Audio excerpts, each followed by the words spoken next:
Hello, and welcome back to Recess for Teachers, the podcast for teachers. Brought to you by Pampered Teacher, the premier subscription box for teachers. Check us out at pamperedteacher.com. Today we've got a great interview for you with Kelli Wainright, a new teacher. She teaches at Fort Riley, Kansas, and is an Army wife. Without further ado. Well, today we're here with Kelli Wainright. She's in her second year of teaching first grade at Sites Elementary School at Fort Riley, Kansas. She received a bachelor's degree in early childhood education and history from Bridgewater State University in Massachusetts. During her time at Bridgewater State, she was able to attend a study abroad trip in Shanghai and Beijing, where she did research on the Chinese education system. That led to a fellowship grant where she researched the impact of childhood migration on a student's education. After graduation, Kelli married her now husband, Jay, and followed him in his Army career. Their first duty station was in Columbus, Georgia, where she taught kindergarten to fifth grade art. Kelli was able to use her knowledge and interest in world cultures to create an art curriculum for students that introduced them to different parts of the world. After that year, Kelli moved to Fort Riley, Kansas, where she received a teaching position at Sites Elementary, teaching first grade to the children of Fort Riley military families. Kelli's excited to learn more from her students in teaching family in the upcoming year. Welcome, Kelli.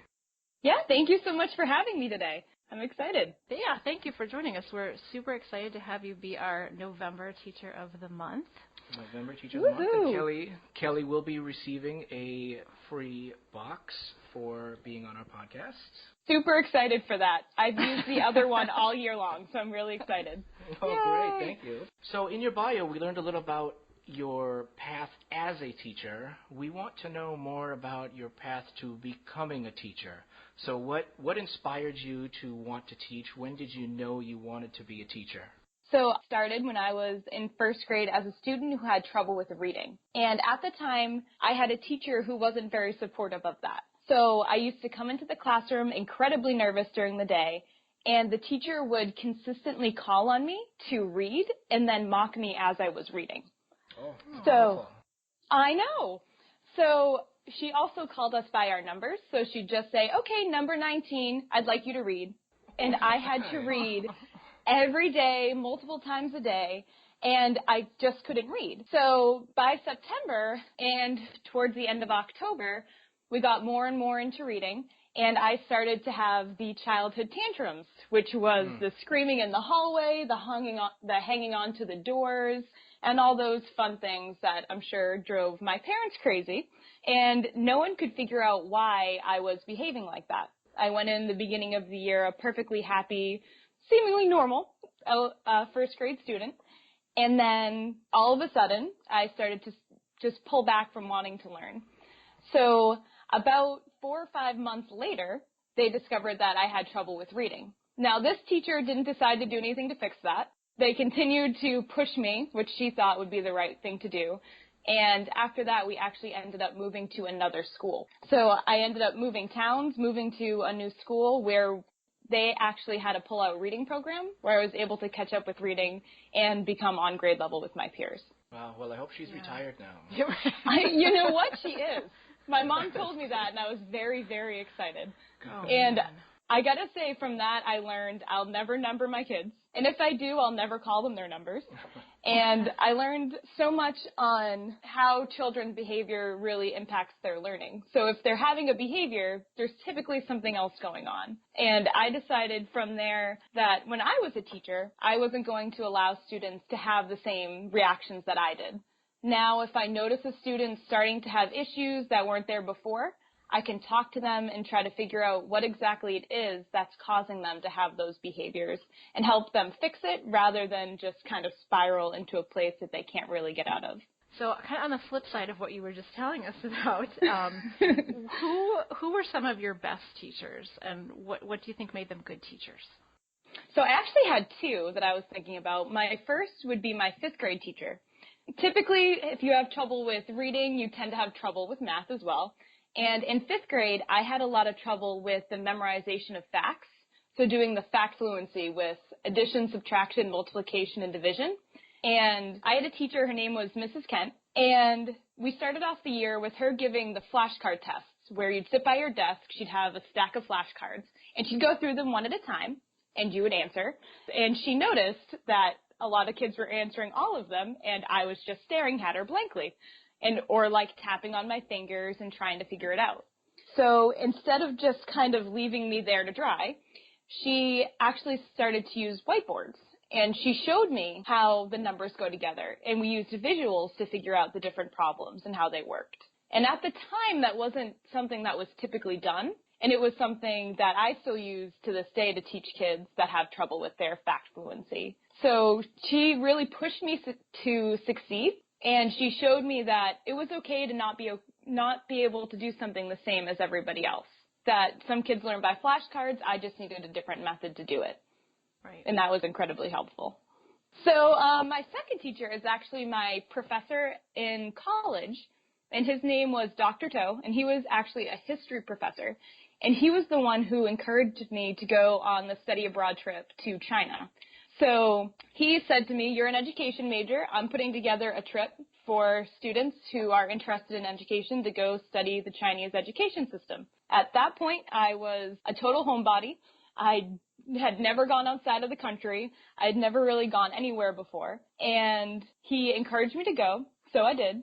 And I really learned about the importance of going outside of your comfort zone. And when we actually went to do the research, this is why I think he's one of my favorite, coolest teachers I've had, is we'd be somewhere in a school in Beijing, and you'd be walking around, and I noticed he was totally silent. He wasn't saying anything to us. He wanted us to ask him questions to translate to the people we were talking to. So it was a total self-directed trip where we were the ones doing the research, and he was just there as a guide. So it was a great opportunity for us to discover our own learning, even though we're in an environment that we were all completely uncomfortable, didn't speak the language, but he wanted us to discover what we wanted to learn. There's no way to learn besides jumping in with both feet. Exactly. Yep. Exactly. I totally agree. Especially in a place where you do not speak the language. So Yep. it was really, it was hard to learn. And if we didn't have them there, we'd flail a little bit more. But it was so great to learn and to get educated along with the other students that went with us. It gives you a huge amount of empathy for other people, too, who are learning Oh, languages because you so now much. know what it is. Kelly, we have a 6-year-old daughter, and she can be a handful. I love it. What would possess you to want to be in a classroom with 20 to 30 of those? Yeah. Why do you like teaching elementary school? Oh, yeah. Right now, I am slated for 27 little ones. Oh, wow. Hoping the number kind of shifts. We're a military community, so they shift pretty quickly. But I enjoy establishing the foundations for further learning. So I learned with early childhood, I tend to stay between the ages of preschool and second grade. So those are kind of my sweet spots where I love to teach. And there you are starting the building blocks of education. So if you weren't there to teach them the basics, they wouldn't know what they needed to know to move up to 5th grade, to middle school, and to high school. And it really starts to establish those foundational skills that they need to know. And it also provides me the opportunity to go really slow with students. So it gives me a chance to give them a chance to learn and to fail in a fairly risk-free environment. Mm-hmm. At our age, or at least at the schools I've taught at, we don't focus on grades, we focus on growth. So I will tell parents at the beginning of the year, you'll see this report card, you'll notice that some of the scores may be low. But you're going to notice by the end of the year, these scores are going to dramatically change and they're going to grow. And you'll see the way that your student is learning. So establishing that baseline and giving them chances to take risks, to be in the room and to answer a question and me just say, oh, why don't we try it a different way? Every student learns differently, gives them a chance to find that learning spot, and it helps to get them ready for the further grades that they go to. That's been a common theme with other teachers we've talked to is that basically the asset-based mindset and also the growth mindset. That's huge for so many teachers, and that's really what a lot of teachers are focusing on right now. I love it. That's why I decided to go with the early childhood, because I want to give them that strong base. Because I know if they have that strong base, everything else is going to come a little bit easier to them. And we do take a lot of time, especially in first grade, to establish those bases in reading and math. And then when they move up even to second grade, they all feel a little bit more comfortable and a lot more confident in their answering of questions and trying new learning styles. So this will be your third year of full-time teaching. So you've been kind of a new teacher these last few years. What would you say as a new teacher? I mean, I remember, I'm on year 17, so it's thinking back to being a new teacher is a long time ago. But what would you say over the last couple of years as you've been really starting your teaching career have been some of your biggest challenges? What didn't you feel maybe very prepared to deal with? It's funny because every place I've gone so far, well, I guess it's only been 2 places, but at first I was an art teacher, which is a challenge in itself because I am in no way artistic. They just needed someone to help teach a class. And I said, okay. So I jumped in and I created an art curriculum out of basically nothing. They just said, here are our standards and go. So that was perhaps the biggest challenge I don't really call it my first year. I call it like a trial year because it was a class that was something that I'll probably never teach again. It was a good chance for me just to go in and try something and to see how it goes. But as far as being in the main classroom, my biggest challenge was dealing with behaviors.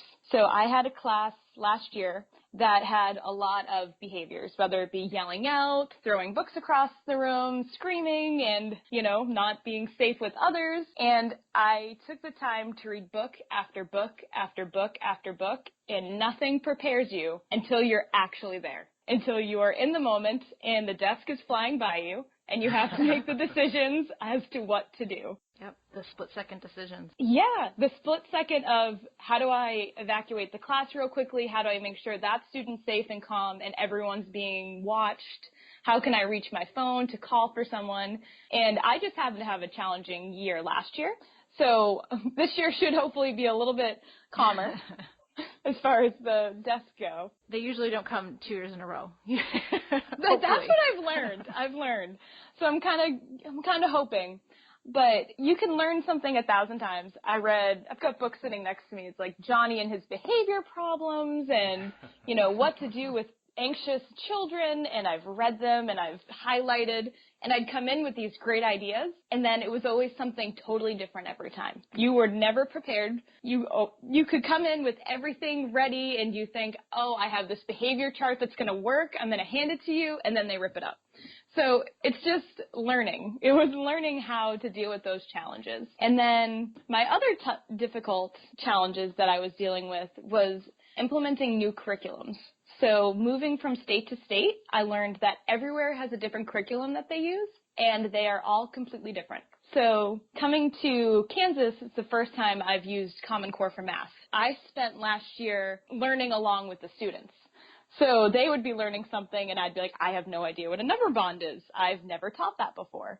Right. So it was really interesting to take a new curriculum that you have no idea with it and learn along with them. They'd ask you questions. I wouldn't know the answers. So we'd go together, and we'd talk about it, and we'd talk through questions that maybe I didn't understand and they didn't understand. So that was my 2 biggest challenges that I faced last year. So you said you had that trial year. Oh, yeah. How do you think the schools could help you become more prepared for these lessons you've had to learn the hard way? What can the schools help you with? Giving teachers an opportunity to fail and giving them the resources they need to pick them back up. So if a teacher does something that you notice that isn't quite correct or needs some type of assistance, to go over there and help them, to give them the resources they need, and to provide them with everything that they need to be successful. I noticed last year there were a couple incidents where I would have preferred to have someone come up and quickly have a conversation and say, hey, this is quite working, or this isn't how we do it here, instead of having a hostile conversation. So that's one of them. And then I think another important thing is building an environment that's supportive for teachers to come in that have a lot of energy and creativity. So giving teachers a chance to use what they had learned in school and a chance to try out new techniques and discover who they are as a teacher instead of having everything completely structured. Because if you walk into an environment that's so structured that you have no individuality, it made me personally nervous because I could never tell what I was doing correctly, if I was doing something right, what needed approval, what didn't need approval. So to kind of stay on the ideas that every teacher is different, and if teacher needs help, they're going to reach out for help. And if you notice something, just come over kindly and offer advice that's needed. Did you have any mentor teachers? Were you given like a mentor teacher? Are there any coaches, like instructional coaches, where you are to help out? Yeah, we had instructional coaches, but I think as my first year, I was so nervous and I didn't know how to utilize the instructional coach because I'd never had one before. So I was so nervous to go up and see, does this make me a bad teacher if I ask for help with classroom management? And I think going in this year, I'm able to go in and say, oh, you know what, if I need help, I'm going to actually ask for it. And then I personally didn't get a mentor because I had taught a year somewhere else, but I had a teacher next door. Her name was Sam, and she was just an incredible teacher, a hardworking teacher. She'd been at the school a couple years, and I could come to her for anything. Any question I had, anything that I needed, I could just go over to her, and she was able to help out. So we established that bond really early. And I kind of view her as my mentor. Even though I didn't have an official mentor, she was definitely my partner in crime and my mentor throughout the year last year. Those teacher friends, they're so important. So now that you kind of went through this difficult year last year, what is one thing that you have decided you're definitely going to do differently this year compared to last year, and why? I thought about this one, and I kind of laughed. First graders are so cute, and they are so adorable, and I used to let them get away with whatever they wanted. If I told them to go sit at the carpet and you decided to walk around the room, I'd be like, okay, he'll come back. And then eventually they'll come back, and it takes them 10 minutes because they're playing with a crayon for 5 minutes and wander back. This year is definitely going to be the year of reinforcing structure in the classroom. To get past the fact that they're adorable and just so cute, getting past that fact, and getting into the routines and the structure at the very beginning of the year and implementing the same expectations throughout the entire year. I noticed last year I want to say it was after Christmas break. That's when I think I was tired, they were tired, and then all of those structures that I had in place at the beginning of the year just kind of went out the window. And that's when I noticed a lot more behaviors start to occur. So this year, I already took the time to go through procedures, go through structure, how I want everything to be done in the classroom. How do you raise your hand? How do you go to the bathroom? How do you go from your seat to the carpet and then back to your seat? The little things, I'm going to try to go through every little step to make sure that they're completely prepared and know what to expect when I say, okay, kids, it's time for you to put away your notebook and come to the carpet. I'm going to explicitly teach it all this year and have it be the same during the year. Yeah, good luck to you, Kelli. I know. Well, so true. And it's so important, even at secondary level. I mean, I think a lot of secondary teachers feel like, oh, they're ninth graders. Like, I don't have to teach them procedures, but you do. You really do at the beginning of the year. If you want the rest of your year to go smoothly, they need to know what the expectations are from the beginning. That's a huge piece. So yes, it's so important. And those little 6-year-olds, they're manipulative. We have one in our house. We know how much they can manipulate a situation. So from day one, I totally agree with you. Let them get away with something once, they will do it again. You let me do it once, and it's like, oh no, I didn't mean to. I wasn't thinking. There's 12 things going on. So I know I have to be cognizant of that all year long. So knowing, again, that last year was kind of a tough year, and every teacher's been there. I've had some years I think back, and a lot of learning happens, and a lot of growth happens those years. So when you were in it, though, what were some self-care strategies that you used to maybe help keep yourself motivated, relieve stress? So I have 3 that I really thought about that I thought would be good to share. The first one is we had in our classroom, in our structured planning time, so during our schedules, we had a plan time and we had a lunch time. I would have plan time be time when I interact with my staff members, interact with my peers, talk to everybody. And then I would use my lunchtime just to be on my own. So my prep time was my school time and my lunchtime was my lunchtime. And it just gave me a chance to just center myself, eat my lunch, have a quiet environment. And then when the kids came in, I was recharged and ready to go. Yep. I realized you're running so much during the day, you don't stop. And another one I actually learned from one of my principals back in Massachusetts. His name was Dr. Summergrad. He said, don't ever take more than a half hour of work home with you. And he said, with lesson planning and everything else, try to do as much as you can during your prep period. Every night, don't take more than a half hour of work. And I don't consider like cutting out laminations and that kind of stuff work, because I can just do that in front of the TV and hanging out. But I worked last year specifically to make sure that I didn't take more than a half hour of work home with me. So if I knew I had a little bit of stuff to finish at school, a little bit of thing to do, I would take it home, do it at home, and at the half hour point, I would just stop. Wow. So then I needed to establish that boundary. I needed to know work stayed at work and home was home. And that provided me that structure of home is where, you live and you do things. You can do work. You can do work. I usually put aside around 2 hours over the weekend to do some type of schoolwork, or I'll go into school and do schoolwork. But I feel like at the end of the day, I'm already so exhausted and tired. And if I get back and I start schoolwork, I will just keep going. I realized at one point I would work until like 9 o'clock at night. And at that point, I hadn't eaten dinner yet. Nothing's done. I haven't gone out of the house. I've just kind of stayed in one spot and just done this work. And at that point, that's when I remembered he said, don't take, more than a half hour home. So then I made sure I'd take that much work home with me. And if I didn't finish it, I'd do it the next day.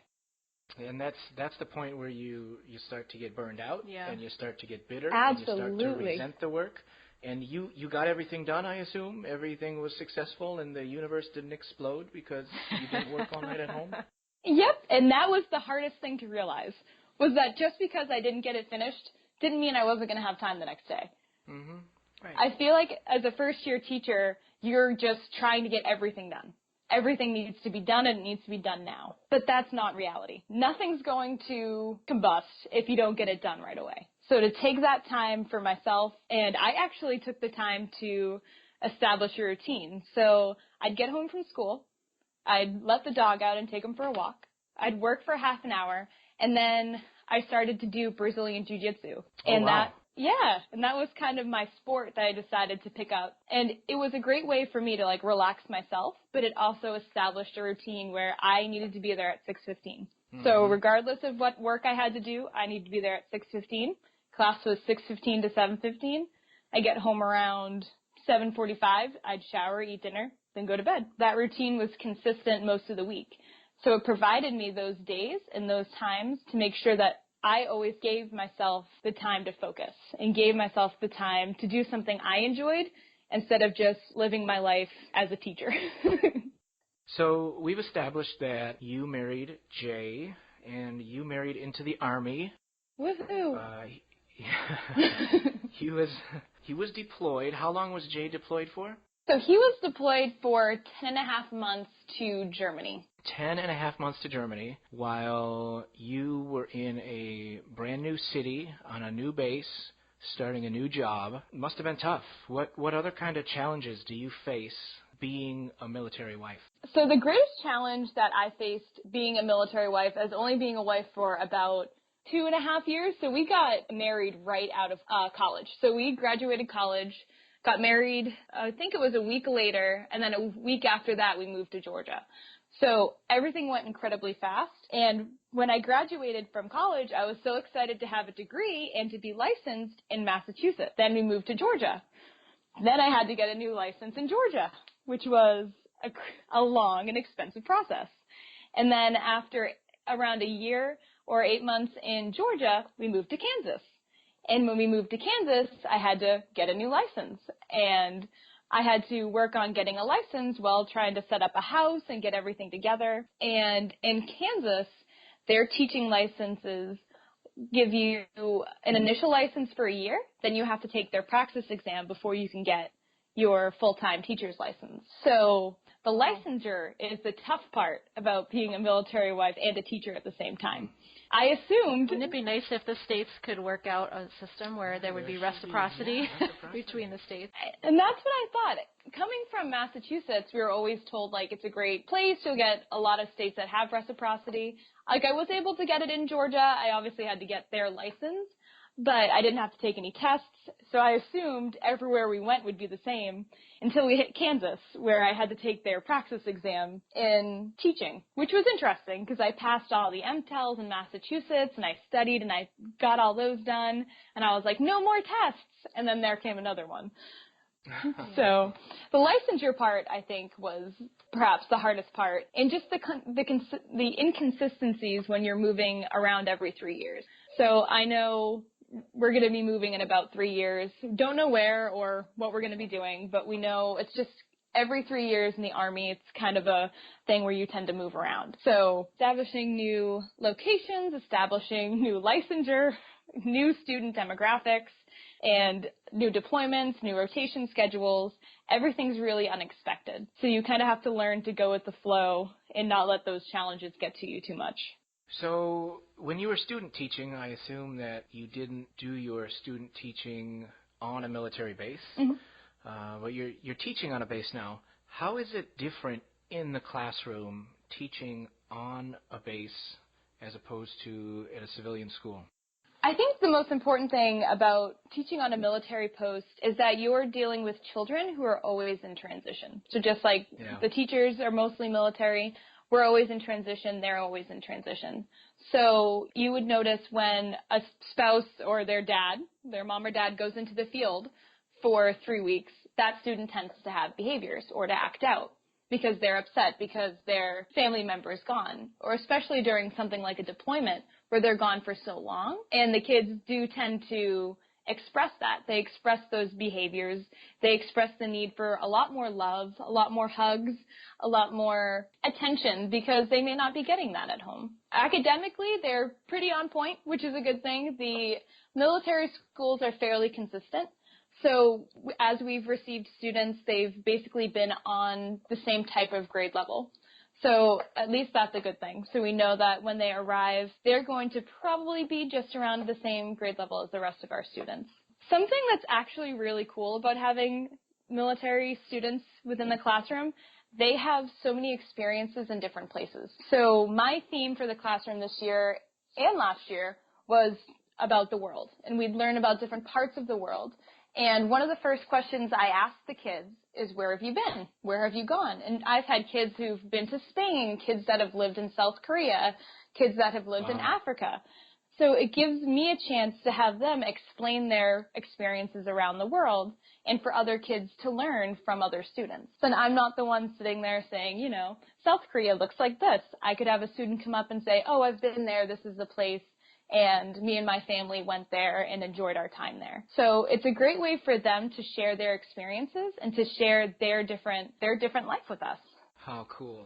I think this is an important question. So what are some of the best ways that other teachers could support a colleague who has a spouse in the military? Because it does happen all across the country, and sometimes, you know, they don't, especially if you've never experienced the military, you're not from a military family, you don't really know what to do, especially, you know, if their spouse is on deployment. Like, how can you support them during that time?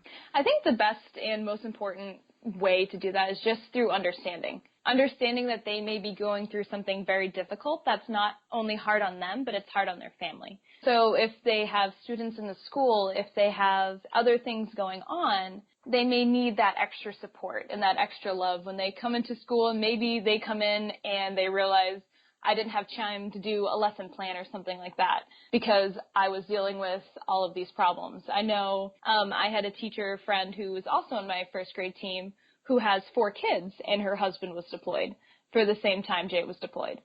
And we all relied on each other, and we gave us all an opportunity to ask for what we needed. And we understood. We know that no one else is home. I don't have kids. If you need something, let me know. If you need me to write your lesson plan for you, I can definitely write it. Right now I have no kids. I got a dog. So he doesn't take up much time. I can do that for you. I can help out. I can be there to support you and your kids where you need me. And even if they're single like I am, they were just so helpful and understanding where I could say, hey, I'm having a tough day. And then they'd say, hey, let's talk about it during plan time. So we'd sit down during plan time and we'd talk about it. To say like, oh, you know, I haven't heard from him for a couple of days. You know, sometimes it's just a little bit frustrating. So it's nice to have someone else that you can rely on and step in when needed. So you look up. There's a knock on your door in the room you're in. You open the door. Oh, no. You open the door, and there's a penguin standing there, and he's wearing a sombrero. The penguin speaks English. What does he say to you, and what does it mean? Oh, my goodness. That is not what I expected by a silly question. Oh, my goodness. I didn't know about this question ahead of time. A penguin in a sombrero. Yes, ma'am. Can I read to your children? That would give me time to go.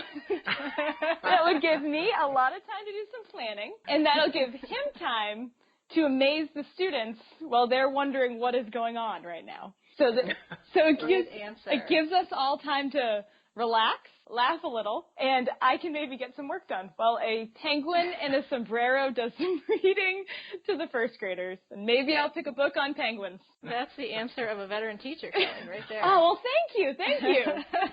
I appreciate that. I'm on my way. All right. Well, thanks for joining us, Kelli. We had a great time talking to you. We wish you the best of luck at your position this year. We know you're going to have a great year this year. You sure will. Thank you so much for having me, and I'm looking forward to the next year to see what it holds. Thank you for listening.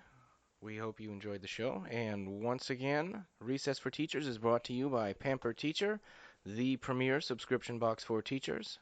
Find us at pamperteacher.com. Till next time.